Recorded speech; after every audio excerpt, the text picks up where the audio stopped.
Okay, next I'll start building up my darks.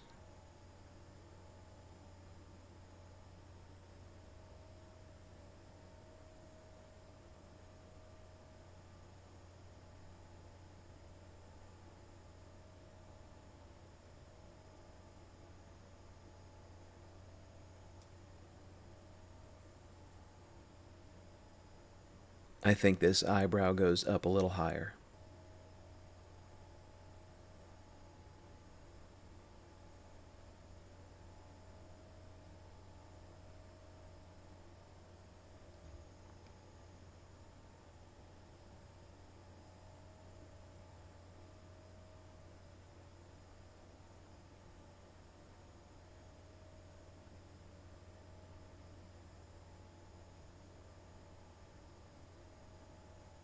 I'm just going to put one or two eyelashes in to see if the angle of the lines flow into the curve of the eyebrow. Remember to look for that in your drawing as well. That flow is what pulls all the separate elements together. Without it, your drawings will either look stiff or segmented. The trick to drawing is to feel the flow of the subject. When it comes to eyes, the more you practice, the more you'll notice the repeating, overlapping, and circular motion to the lines in them. You have to practice to get good at drawing. There is no shortcut, just discipline. There's a story I love to tell about a cello player named Pablo Casals. He continued to practice intensely with his cello well into his 80s, and when he was asked why he was so diligent, he replied, "I think I'm making progress." So, as I said, this is a marathon, not a sprint. Learn to enjoy the process.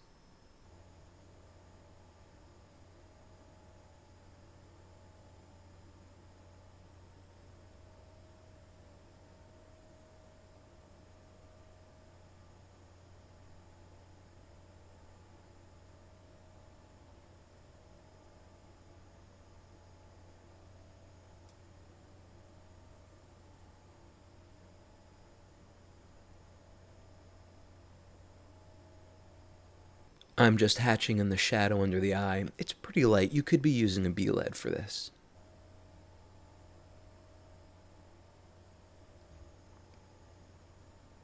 Remember to leave the lighter areas for the H-lead. This 2B pencil is too soft to manage detail. I'm going to build up this shadow without drawing in the eyelashes. Again, those go in last. Think of it like layering, so in a sense, I'll draw them over this shadow.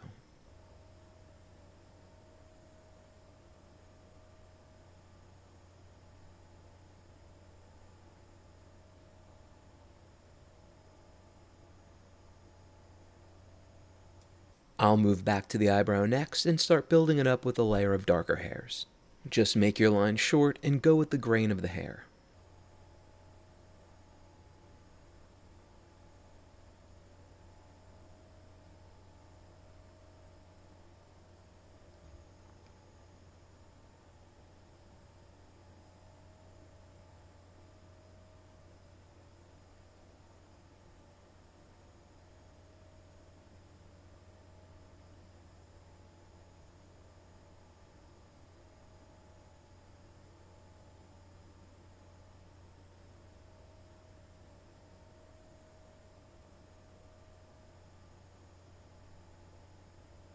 Look at this distance. It's a bit too far on my drawing. The eyebrow looks like it comes down a little further, to about here. Can you see it? And it looks like the eyebrow comes out a little further, to about here. This is a great example of making adjustments to the line art during the shading process. It's just light hairs that blend into the shadow, so it's hard to define in a preliminary drawing. The shape is starting to come in. Now you can see the curve of the eyebrow.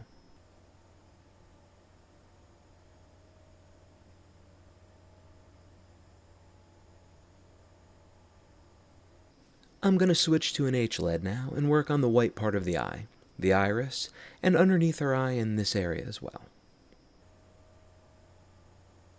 I know this area above the eye is still patchy, but we'll go back into it during the next pass, so don't do any shading over it with the H yet. Stay confined to the iris for now. Define the edge a little more and put in the tiny details. The H-LED is great for putting texture into the iris, like those little lines and specks, and really pay attention to what it looks like in there. As I've said, every iris is unique, and you're trying to get the subject's likeness, so don't just put random lines coming out from the pupil in a burst. Only draw what you see. Now I'm going to go in with my sharpened eraser and get the highlights as white as possible, and lighten this area on the left a little so her eye looks brighter.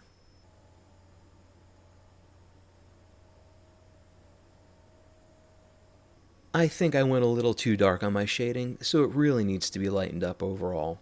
Unfortunately, I'm going to lose some of the detail I just put in, but that's quick and easy to redo. Much better. Now I'll come back in with an H-LED and put in the tiny details. Actually count how many lines you see before drawing them in.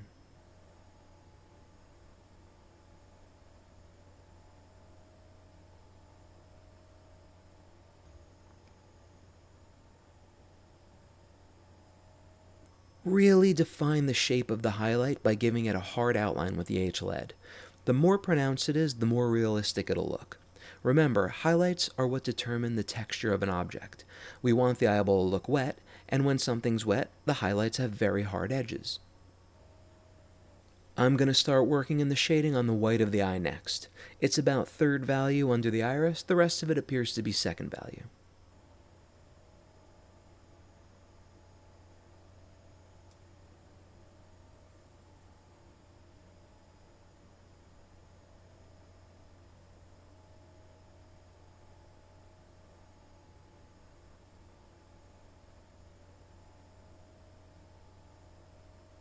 I'm going to switch to a B-LED for this shading because it looks like 5th or 6th value. Then I'll work over it with an H-LED on the white part of the eye.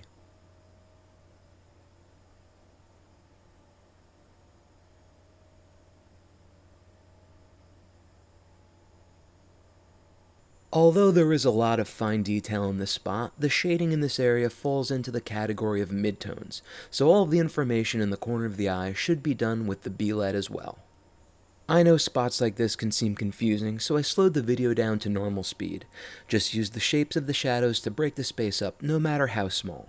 And if you're having trouble, use my drawing to help you see it. Sometimes it's easier to use another artist's drawing as a reference, because the artist has already simplified the image for you. That's why it's common to recreate old masters' drawings and paintings in art school. It's a great way to learn their secrets. I'm going to switch back to an H-LED to get the shading in these lighter areas. I can't call them highlights because if you look closely, they're actually second or third value.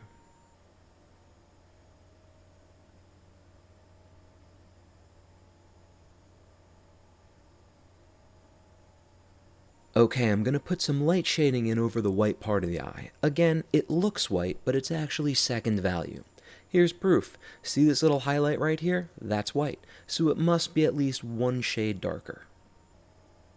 And don't draw in the veins. I know it's tempting, but it always looks like a little kid drew them into me. I want your drawings to have a professional quality to them.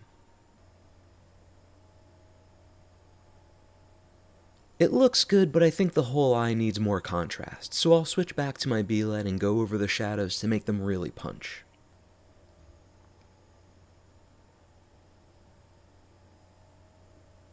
Soften the edge of the iris a little. Notice there isn't a hard line between that and the white part. It's actually a relatively soft line. It's details like that that will make your drawing look realistic.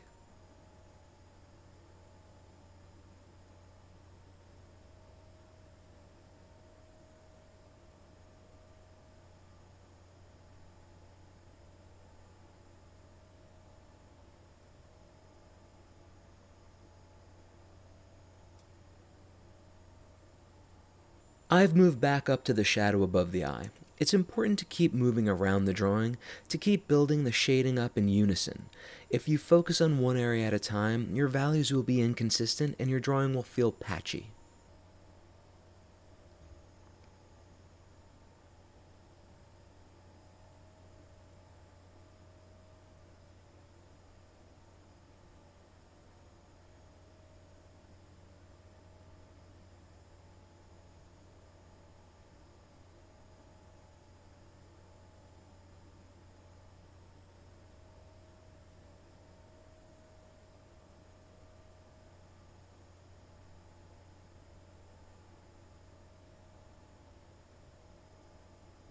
Notice this plane on the side of the nose is about a value lighter than the shadow above the eye.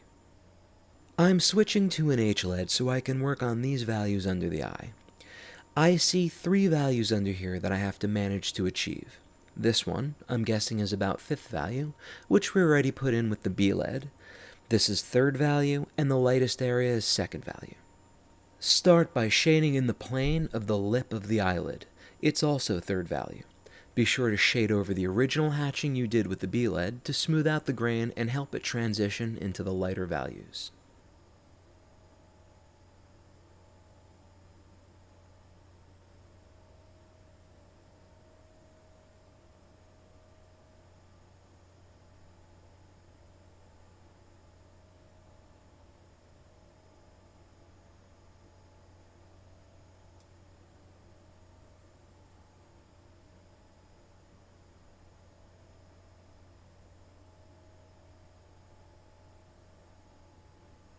Okay, we're at a critical stage in this drawing.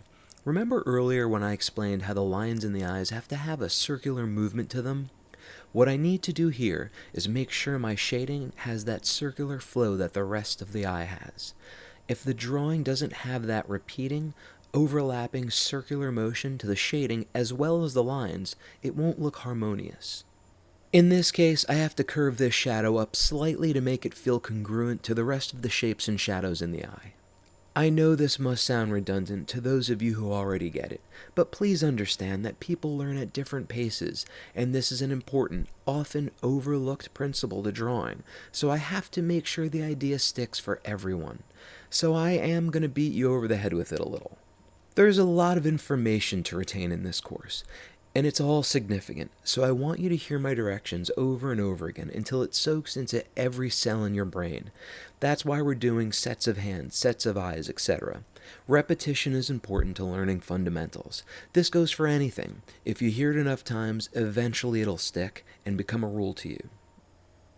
Be sure to build up the vignette that gradiates outward from around the eyes with the rest of the shading. Don't just wait to put that in last or it'll look stark.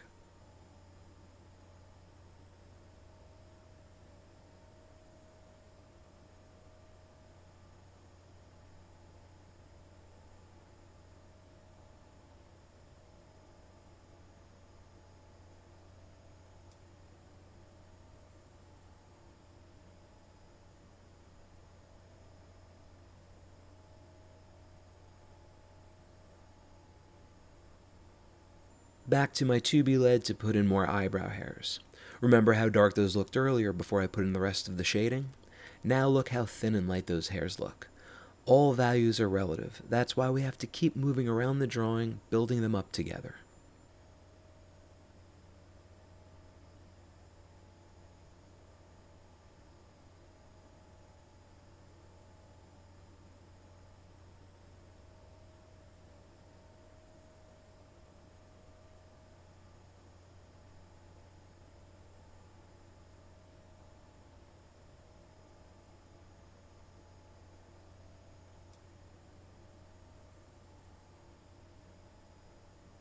I'm using a lot of pressure at this point because I know the drawing is right and I'm on my final pass.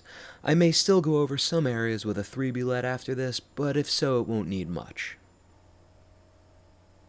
Okay, finishing touches. I've switched to a 3B lead to put in the eyelashes and fine-tune the darkest areas.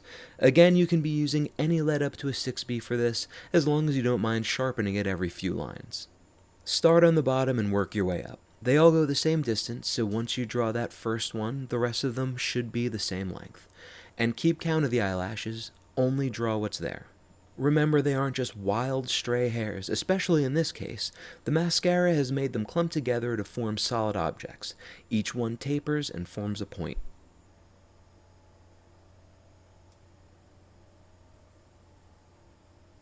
Once they're in, go back and really define them.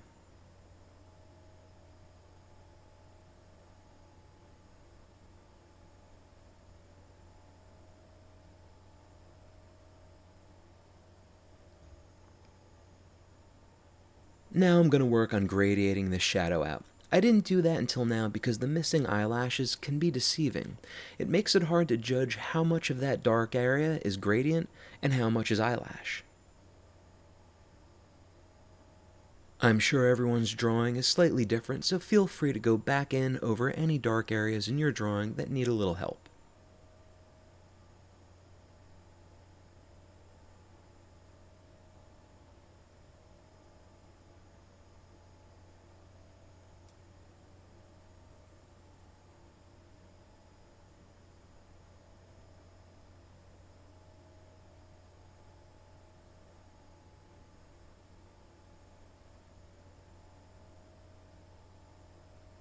I'll put in another layer of eyebrow hairs as well.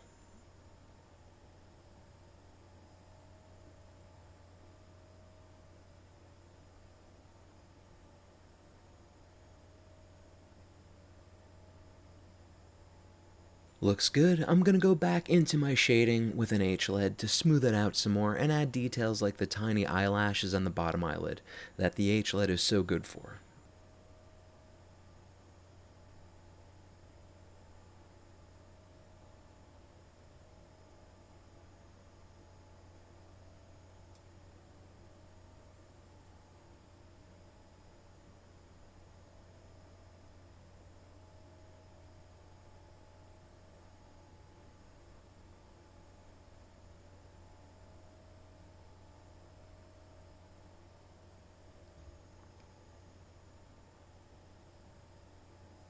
I also want to work on transitioning the shadow into the vignette a little more.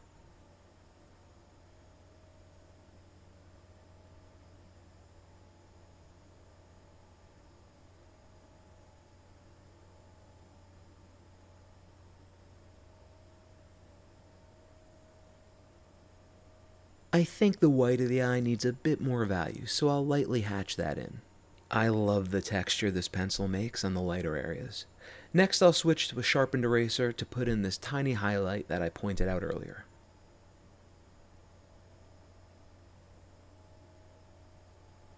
I'm just going to make some minor adjustments. Again, these will be specific to each person's drawing, so you don't need to replicate them on yours if it's not necessary.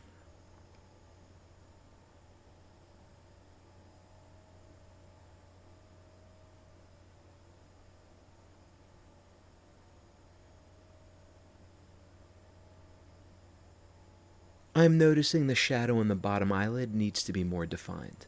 It's too light. Fixing the value in that area is really going to make the rim light on the lip of the eyelid stand out. See that? The values have to be right for the highlights to work.